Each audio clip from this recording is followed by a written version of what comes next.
Olá, professor, professora, tudo bem?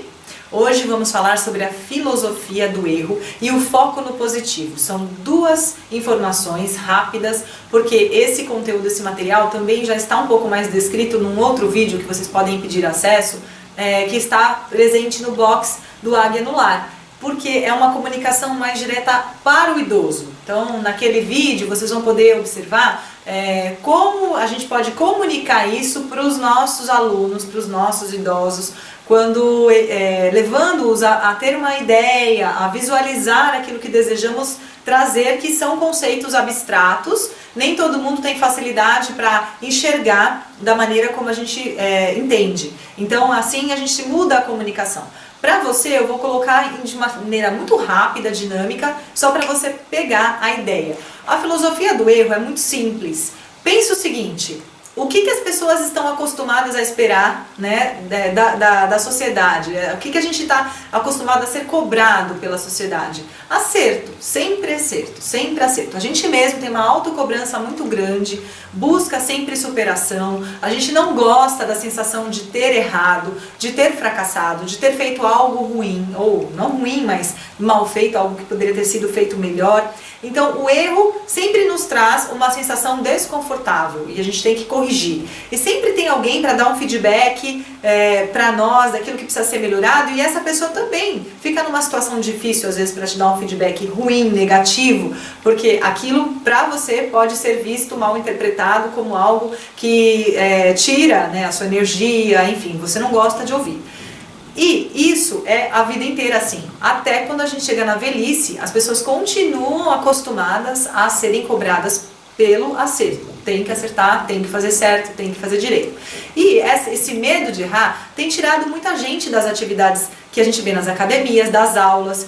A aula de dança, então, é top, né? Líder nesse ranking, porque as pessoas já sabem que elas vão ter dificuldade, que elas não estão acostumadas, elas já entendem que não tem aquela habilidade e, portanto, não querem fazer feio, pagar mico, entrar lá para dar vexame ou para incomodar o professor. A pessoa que erra sempre tem a impressão que está incomodando alguém.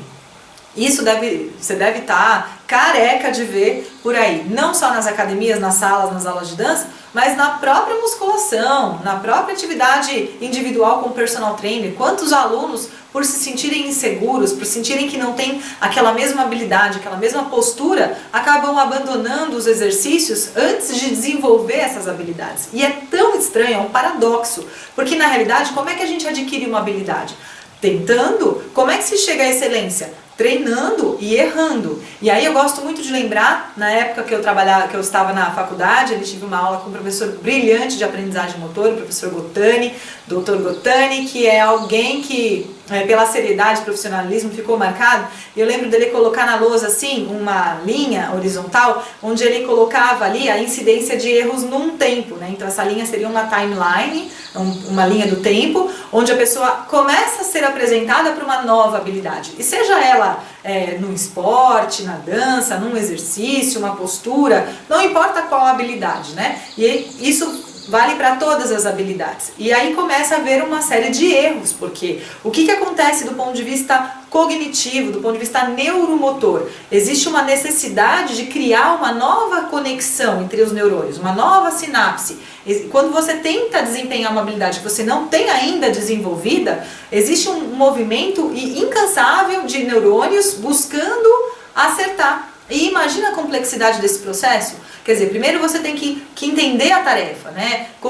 Você tem que tornar essa tarefa dentro da sua cognição, né? Intelectualizar isso, transformar isso em códigos, em impulsos nervosos que vão chegar a buscar nesses neurônios um caminho para atingir os músculos específicos para serem contraídos na sequência, para poder ter o gesto motor adequado e executar com eficiência e habilidade. Quer dizer, não é um processo simples absolutamente.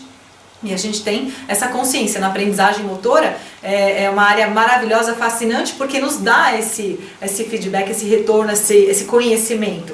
Então, imagina esse cérebro lá buscando e não conseguindo, e esse não conseguir, então gera uma série de erros que acontecem sequencialmente. De vez em quando acontece um acerto, porque de vez em quando acontece de alguém acertar, como dizem, por sorte, sem querer, e aí começa a entrar num segundo período. Esse período é um período onde existe mais equilíbrio entre os erros e os acertos.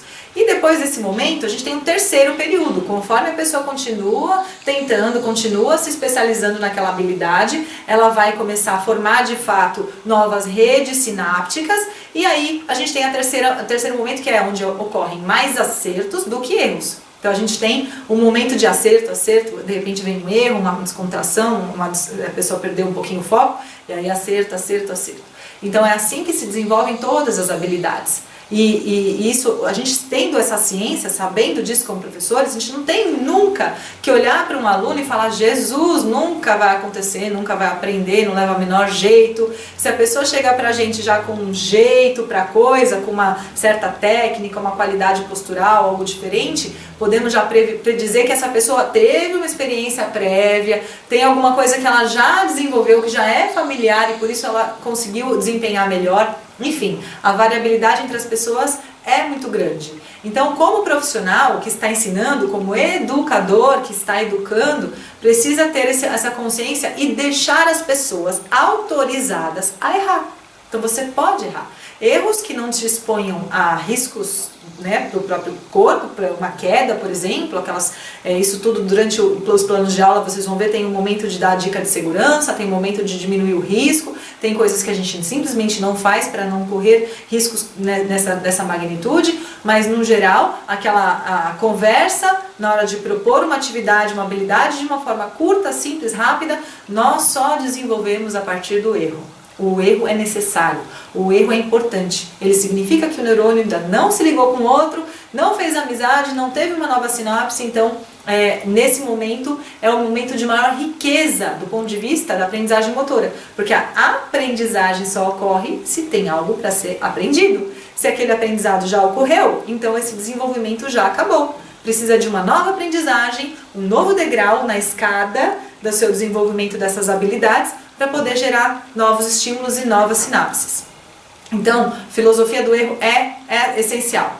E um outro ponto que a gente vai falar é o foco no positivo, que é tirar aquele clima, aquela energia de reclamar. Então eu estou acostumada a receber muitos idosos que já chegam se queixando, que já querem deitar no seu ombro e chorar, que já querem sentar no seu colo, que você carregue, que olha o meu joelho, não, eu tenho problema, não, porque essa perna não dá, porque pra mim não dá. É muito não, é muita palavra não, é muita negatividade na cabeça das pessoas, é muita queixa, e muita gente acostumada a chamar atenção a partir desses problemas. Então eu começo a achar que o mundo vai olhar pra mim e vai cuidar de mim se eu me queixar, se eu me lamentar, se eu for frágil. Se eu estiver forte, então o mundo não vai olhar para mim, né? Agora, se eu estiver frágil, aí o mundo vai querer cuidar de mim. E não, na realidade, o que eu preciso fazer? Eu preciso olhar para essas pessoas no olho e com a mesma seriedade que você olharia para sua mãe e para o seu pai, mas com o mesmo respeito que você olharia para sua mãe e para o seu pai. Afinal, aquela pessoa na sua frente é mãe, pai de alguém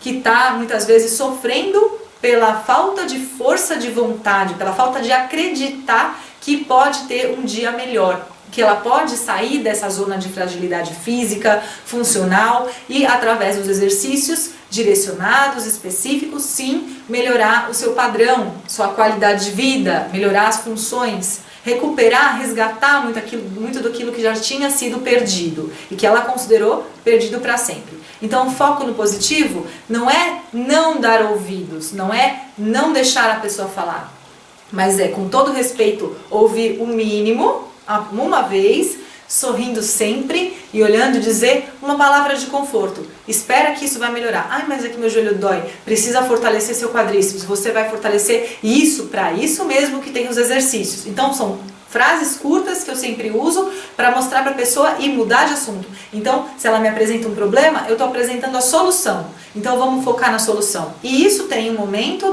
no nosso planejamento, ao longo dessas aulas todas, que vocês vão ver ali no calendário, quem estiver seguindo o plano de voo, tem um momento específico com as pessoas sentadas, porque a questão é tão séria, tão importante, que precisa ser dada uma palestra para falar sobre isso. Precisa falar com uma conversa informal, sem slide, sem nada, uma conversa simples, que você pode seguir olhando no roteiro, onde você simplesmente coloca para as pessoas esses pontos. A importância da gente trazer energia positiva, a importância da gente acreditar, a importância da gente não reclamar, o como é danoso, como é prejudicial o ato de reclamar, né? De não ter gratidão por aquilo que tem, que pode construir, e sempre com aquela expressão, com aquele brilho no olho, aberto, trazendo para as pessoas uma referência diferente daquelas que elas têm no seu dia a dia. Você, professor, professora, é a referência de luz, de esperança, de trazer de amor, de alegria, de saúde para essas pessoas que estão à sua frente.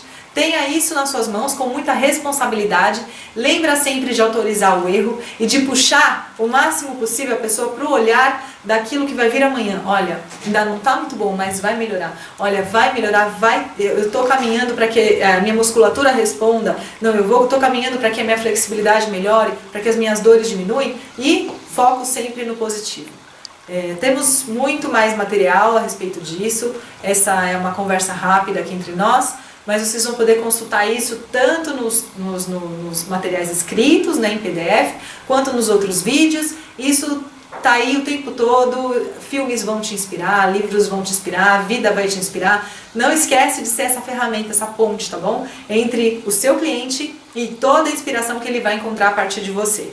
Muito obrigada, ótimo trabalho a vocês e até o próximo.